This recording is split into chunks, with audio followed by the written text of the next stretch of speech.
नमस्कार, फाइटर समाचार में आपका स्वागत है। पेश आज 18 अगस्त दोपहर 3 बजे राजस्थान की खास खबरें। भाजपा के राष्ट्रीय अध्यक्ष नितिन नबीन ने पद संभालने के 7 माह बाद अपनी नई राष्ट्रीय टीम की घोषणा कर दी है, जिसमें 65 नेताओं को अलग अलग अहम जिम्मेदारियां सौंपी गई हैं। नई कार्यकारिणी में 13 राष्ट्रीय उपाध्यक्ष, 8 राष्ट्रीय महासचिव, 16 सचिव और 7 मोर्चा अध्यक्षों की नियुक्ति की गई है।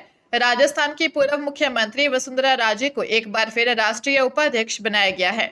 वहीं सतीश पूनिया को राष्ट्रीय महासचिव की बड़ी जिम्मेदारी देकर उनका दायरा बढ़ाया है। इसके अलावा राम माधव ने उपाध्यक्ष और पूर्व केंद्रीय मंत्री स्मृति ईरानी ने महासचिव के रूप में राष्ट्रीय टीम में वापसी की है। उदयपुर सांसद मन्नालाल रावत को एसटी मोर्चा की कमान दी गई है, जिससे राजस्थान, मध्य प्रदेश और गुजरात के आदिवासी क्षेत्रों में पार्टी संगठन को मजबूती मिलेगी। इस नई टीम में अनुभव और युवा ऊर्जा का संतुलन साधने का प्रयास किया गया है। राजस्थान सरकार ने स्थानीय निकाय चुनावों की आचार संहिता लागू होने से ठीक पहले प्रशासनिक व्यवस्था में बड़ा फेरबदल करते हुए 40 आईएएस और 53 आरएएस अधिकारियों के तबादले कर दिए हैं, जिसके तहत श्रीगंगानगर और हनुमानगढ़ जिलों में भी महत्वपूर्ण प्रशासनिक नियुक्तियां की गई हैं। नए आदेशों के अनुसार अभिषेक जैन को श्रीगंगानगर जिला परिषद का मुख्य कार्यकारी अधिकारी और आराधना चौहान को श्रीगंगानगर में जिला निर्वाचन अधिकारी कार्यालय में विशेषाधिकारी बनाया गया है। वही श्रीगंगानगर जिला परिषद सीईओ और यूआईटी के अतिरिक्त प्रभारी अधिकारी गिरधर को मुख्य कार्यकारी अधिकारी, भिवाड़ी इंटीग्रेटेड विकास प्राधिकरण बीडा खैरथल तिजारा, जबकि श्रद्धा गुमे को हनुमानगढ़ जिला परिषद का मुख्य कार्यकारी अधिकारी नियुक्त किया गया है। इसके अलावा प्रशासनिक कुशलता और चुनाव तैयारियों को बेहतर बनाने के लिए कई अन्य जिलों में भी ट्रेनी और वरिष्ठ अधिकारियों को नई जिम्मेदारियां सौंपी गई हैं। अजमेर जिले के पुष्कर की राजकीय सीनियर सेकेंडरी स्कूल में छात्रा से छेड़छाड़ और अश्लील हरकतें करने के आरोपी प्रिंसिपल सुशील कुमार रिणवा को ग्रामीणों और परिजनों ने जमकर घेराव किया। विरोध प्रदर्शन के दौरान पीड़िता छात्रा ने हिम्मत दिखाते हुए आरोपी प्रिंसिपल के चेहरे पर कालिख पोत दी और आक्रोशित लोगों ने उसके साथ मारपीट भी की। मौके पर पहुंची पुलिस ने भारी हंगामे के बीच आरोपी को भीड़ से सुरक्षित निकालकर हिरासत में लिया। पीड़िता के पिता की नामजद शिकायत पर पुलिस ने मामला दर्ज कर जांच शुरू कर दी है। वह मामले की गंभीरता को देखते हुए शिक्षा निदेशक ने त्वरित कार्रवाई करते हुए आरोपी प्रिंसिपल को तत्काल प्रभाव से निलंबित कर दिया है तथा निलंबन काल में उनका मुख्यालय बाड़मेर तय किया है। जिला प्रशासन ने भी इस शर्मनाक घटना पर सीडीईओ से विस्तृत तथ्यात्मक रिपोर्ट तलब की है। राजस्थान में चिकित्सा एवं स्वास्थ्य विभाग ने शुद्ध आहार मिलावट पर वार अभियान के तहत खाद्य सुरक्षा एवं औषधि नियंत्रण विभाग ने मिलावटखोरों पर बड़ा एक्शन लिया है। जुलाई और अगस्त माह में विभिन्न जिलों से लिए गए सैंपलों की जांच रिपोर्ट में अमानक और असुरक्षित पाए जाने वाले 18 पैक्ड खाद्य पदार्थों के वितरण, बिक्री और प्रदर्शन पर आगामी 2 माह के लिए राज्यव्यापी प्रतिबंध लगा दिया गया है। इसके साथ ही खुले खाद्य पदार्थों के सैंपल असुरक्षित मिलने पर प्रदेश भर के 26 खाद्य प्रतिष्ठानों के लाइसेंस भी तत्काल प्रभाव से निलंबित कर दिए गए हैं।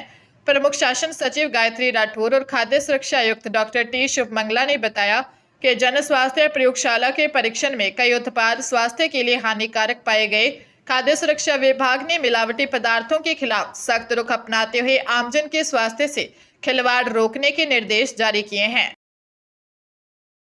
खैरथल तिजारा जिले में भ्रष्टाचार निरोधक ब्यूरो ने बड़ी कार्रवाई करते हुए मुंडावर के सहायक कलेक्टर यानी एसीएम को संविदा वाहन चालक गजेंद्र को 25,000 रुपए की रिश्वत लेते हुए रंगे हाथों गिरफ्तार कर लिया है। परिवादी के अनुसार भूमि बंटवारे से संबंधित एक मामले में दोबारा हिस्सा बंटवारा रिपोर्ट मंगवाने के आदेश जारी कराने की एवज में कुल 55,000 रुपए की रिश्वत मांगी गई थी। शिकायत सत्यापन के दौरान यह पुष्टि हुई कि आरोपी चालक गजेंद्र सिंह ने सहायक कलेक्टर के नाम पर 50,000 और खुद के लिए 5,000 रुपए मांगे थे। परिवादी से 25,000 रुपए की पहली किश्त लेते ही एसीबी टीम ने आरोपी को दबोच लिया। फिलहाल एसीबी की टीम आरोपी चालक से पूछताछ कर रही है और मामले में सहायक कलेक्टर की भूमिका की भी जांच की जा रही है। सुप्रीम कोर्ट ने कांग्रेस नेता राहुल गांधी को आय से अधिक संपत्ति के मामले में बड़ी अंतरिम राहत देते हुए इलाहाबाद हाई कोर्ट में होने वाली अगली सुनवाई पर रोक लगा दी है और शिकायतकर्ता सीबीआई और ईडी को नोटिस जारी किया है। कर्नाटक के बीजेपी कार्यकर्ता विघ्नेश शिशिर की शिकायत पर मई में हाईकोर्ट ने केंद्रीय एजेंसियों के आरोपों की सत्यता की जांच करने और प्रगति की जानकारी अदालत को देने का आदेश दिया था, जिससे राहुल गांधी ने सुप्रीम कोर्ट में चुनौती दी। सुनवाई के दौरान वरिष्ठ अधिवक्ता कपिल सिब्बल ने याचिकाकर्ता को आरएसएस कार्यकर्ता बताकर बदनाम करने की नीयत का आरोप लगाया। सुप्रीम कोर्ट ने प्राकृतिक न्याय का हवाला देते हुए खुद मामले का परीक्षण करने की बात कही और सीबीआई की आपत्ति पर स्पष्ट किया कि यदि अदालत ने वादे किया है तो वह सुनवाई जरूर करेंगे।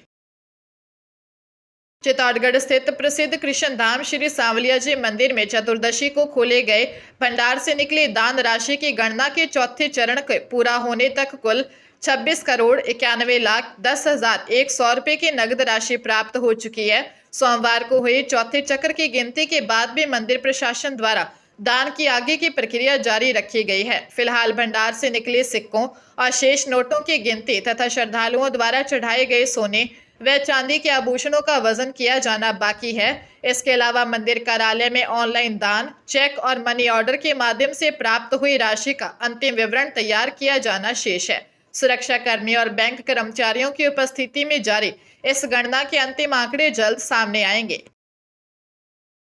श्रीगंगानगर में शुद्ध आहार मिलावट पर वार अभियान के तहत चिकित्सा एवं स्वास्थ्य विभाग की टीम ने जिला मुख्यालय पर एसएसबी रोड स्थित संचित एवेन्यू स्थित संस्थान पर दबिश देकर मिलावट की आशंका में करीब 3200 लीटर घी सीज किया है। जहां बाहर ट्यूशन सेंटर का बोर्ड लगा था, लेकिन अंदर एक फर्म के नाम से घी का अवैध कारोबार संचालित हो रहा था और जाँच के दौरान 4 ब्रांड का घी बरामद कर पूरा स्टॉक सीज किया गया है। सीएमएचओ डॉक्टर अजय सिंगला के नेतृत्व में हुई इस कार्रवाई के दौरान टीम ने मौके से 5 सैंपल लेकर जांच के लिए प्रयोगशाला भेज दिए हैं और रिपोर्ट आने तक पूरा घी सीज रहेगा। पूछताछ में सामने आया कि संचालक रोजाना सैकड़ों लीटर ब्रांडेड घी मंगवाकर जिले के विभिन्न हिस्सों में सप्लाई करता था और दुकान की वास्तविक गतिविधि छुपाने के लिए ट्यूशन सेंटर का बोर्ड लगाया गया था।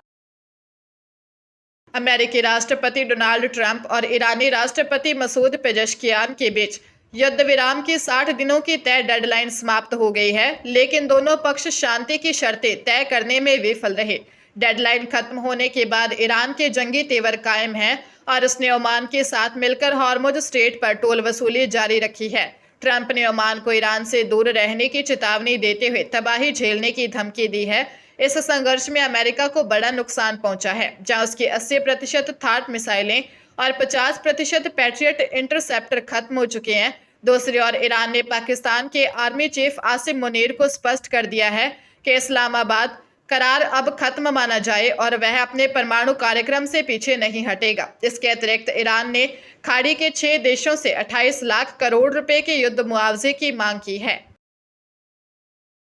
जयपुर अंतर्राष्ट्रीय एयरपोर्ट पर एक बड़ा हादसा टल गया, जहां एप्रन क्षेत्र में एनसीसी का एक माइक्रोलाइट ट्रेनिंग विमान ग्राउंड हैंडलिंग एजेंसी इंडोथाई के वाहन से टकरा गया। हादसे में विमान का प्रोपेलर और अगला हिस्सा क्षतिग्रस्त हो गया। हालांकि सौभाग्य से विमान में सवार विंग कमांडर और ट्रेनी एनसीसी कैडेट पूरी तरह सुरक्षित हैं। यह हादसा उस समय हुआ जब विमान को हैंगर से रनवे की ओर लाया जा रहा था। इस घटना ने एयरपोर्ट के ग्राउंड व्हीकल मैनेजमेंट और एप्रन कंट्रोल सेंटर के तालमेल पर गंभीर सवाल खड़े कर दिए हैं कि बिना पूर्व सूचना गाड़ी विमान के रास्ते में कैसे आई। साथ ही रोजाना 90 से अधिक उड़ानों वाले अत्यधिक व्यस्त एयरपोर्ट पर एनसीसी कैडेट्स को फ्लाइंग ट्रेनिंग देने के औचित्य पर भी सुरक्षा संबंधी चिंताएं जताई जा रही हैं। फिलहाल एयरपोर्ट अधिकारी मामले की विस्तृत जांच कर रहे हैं। अलवर में एडीएम द्वितीय न्यायालय में लंबित एक वाद का फैसला पक्ष में सुनाने के नाम पर 2 लाख रुपए की घूस मांगने के मामले में एसीबी ने बड़ी कार्रवाई की है। एसीबी ने एडीएम द्वितीय के रीडर विनोद मीणा और वरिष्ठ सहायक प्रदीप कुमार मीणा के खिलाफ भ्रष्टाचार निवारण अधिनियम के तहत केस दर्ज किया है। आरोप है कि 5 मई को बहस पूरी होने के बाद फैसला अटकाया गया और एडीएम से मिलने पर कर्मचारियों ने 2 लाख रुपए रिश्वत मांगी। 14 मई को शिकायत सत्यापन के दौरान 2 लाख रुपए रिश्वत मांगने की पुष्टि हुई। 19 मई को ट्रैप कार्रवाई के दौरान आरोपियों को भनक लग गई, जिससे वे बिना रिश्वत की रकम लिए स्कूटी से भाग निकले थे। जयपुर एसीबी पुलिस अधीक्षक के अनुसार रिश्वत मांगने का सत्यापन पूरा होने के बाद अब दोनों आरोपियों पर मामला दर्ज कर कानूनी कार्रवाई शुरू कर दी गई है।